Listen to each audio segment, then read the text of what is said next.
มาสุขะอ่าเบียงเมืองใหญ่เวียงเมืองใหญ่ที่อันจุมปาติมาสุงจึงไตต่อมานยอกมานแยกอันตกซุ่มตีลาเซียวอันชิโกก้างเขานั่นเลยต่อเมื่อส่งมาที่เมืองใหญ่วันเมื่อในก็แห้งใหญ่ขึ้นมาแทงเอาก้นมาสวมแทงก็เอาก้นมารอแทงคืนเก็บซึกในเมืองใหญ่เนี่ยว่าเมืองใหญ่เกซีจะเนี่ยเดียนนาทีอันว่าจุมปาติมาสูงจึงไต้จุมผีเขาเมื่อผมดูมันพี่น้องคนเมืองไต้เนี่ยวันเมื่อไหร่2-3 วันมาเนี่ยพี่น้องคนเมืองใหญ่ญากินเทียงเย้าก็ไม่มานเก็บซึกว่ะดังเจซีดังเมืองใหญ่นี่นะหาวแห้งห้องเจก้อนเขาจะในก้อนก้อนอย่างเขาจะในผูกก้างผูกเก๋ว่านี่ก็ขึ้นบางกูไม่ย้อนโกนมาว่ะก้อยกับว่าเดี๋ยวเฮ็ดหรือเนี่ยเขาก็ไม่หู้นะก็เพราะว่าส่งก็เพราะว่าเดี๋ยวส่งปันก้อนก็ส่งก็มันจังเฮ็ดเดือแล้วดูคนเมืองก็เลยว่ามันเฮ็ดซึกSPPก็เลยเฮ็ดซึกมันนั่นน่ะมันก็ทำใครอยู่ในซึกมันก็เลยกว่าขอหายSPPเนี่ยก็ไม่ลายมีเมียนมันได้เป็นจังได๋อันน่าจะได้มันดังน่าจะพี่น้องคนเมืองใหญ่แท้งเอาปันดังหยับแต่พี่น้องคนเมืองใหญ่แท้งเอาอังเกซีจะได้นะก็บ่เจอนั่นแหละพี่น้องขอกระพรใครอยู่จะได้ก็ไปแท้งอยู่ว่ามันนั่นโนเฮ็ดฉันก็ไผแล้วก็มันจะปุ่นตาเฮอลีตาปุ่นคือไตก็บ่ว่า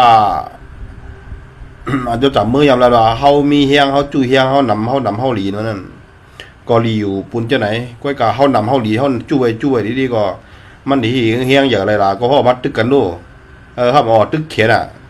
เฮียงเฮานำแล้วหลีกะก้อยกะเฮาโหลดตึกเขียนเฮาโหลดโฮมกันในตึกเขียน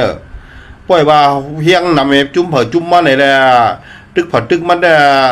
ปากปีก็อะไรขึ้นหรอเมืองไต้อย่าถามละอย่าไปถามละเมืองไต้มันจะว่าก็มาเช่มันนี่มันจะนะในเดลานลองเตมันปล่อยว่าเฮ็ดไผเฮ็ดมันได้มันกลางอะไรมันก็อยู่ที่เก่าไงเฮ็ดมาใครมีที่อยู่เก่าก็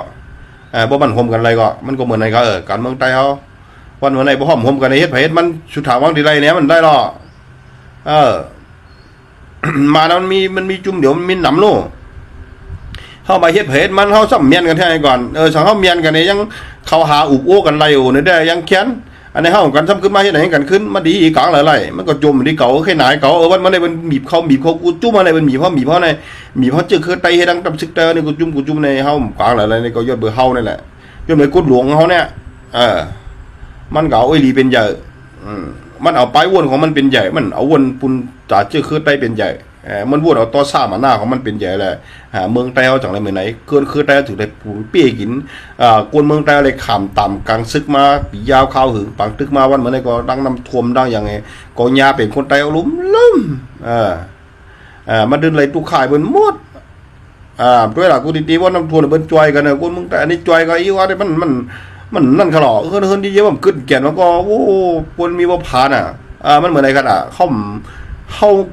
บุญคือบุญเมืองเขามันกว้างอะไรก็เขาปลายมักมีก็มันกว้างอะไรก็บ่เฮ็ดอะไรมันมีแต่ชิกแต่ซื้อที่มันมีการซื้อการซื้อที่ปลายมักมีปลายตู่ปลายใจคนเมืองไต้ก็มีก็บอกว่ามันมีเฮียงถ้าได้ชูว่าก็บอกว่ามันใครเสียงความเย็นกันของคนไต้อะไรมันใครเสียงย้อนบนไต้เขามันโฮมกันไรมันโฮมกันไรเช่นกว่าซ้ำตอนนี้เมื่อนี้เขาซ้ำว่าหัดตึกหาหมอหาลำยื้อกันมาหาเก้ากันเซ่กันเนี่ยมันเฮ็ดให้คือไต้เฮาในตกแต้มกวนเคลื่อนใครเฮ็ดซิคือหยังก็ป้อมเตือกน่ะมันก็ปลายมันก็มันจางกลางแล้วก็เลยหาเฮ็ดซึกก็เฮ็ดซึกก็เลยต่ำกว่ากันนั้นเฮ็ดซึกอะไรเพราะว่าเฮาคมกันไรแน่เฮาตัดอะไรนาตีเฮาในเมืองไต้เฮาในมันก็มีอยู่ตื้อต่างมันนะค่อยก็ว่ามันตัวเหลียวนี่มันเป็นกว่าที่คนที่ก็ตั้งเฮ็ดก็อันก็จุ่มก็เก่าจุ่มมือเฮ็ดตัวมือได้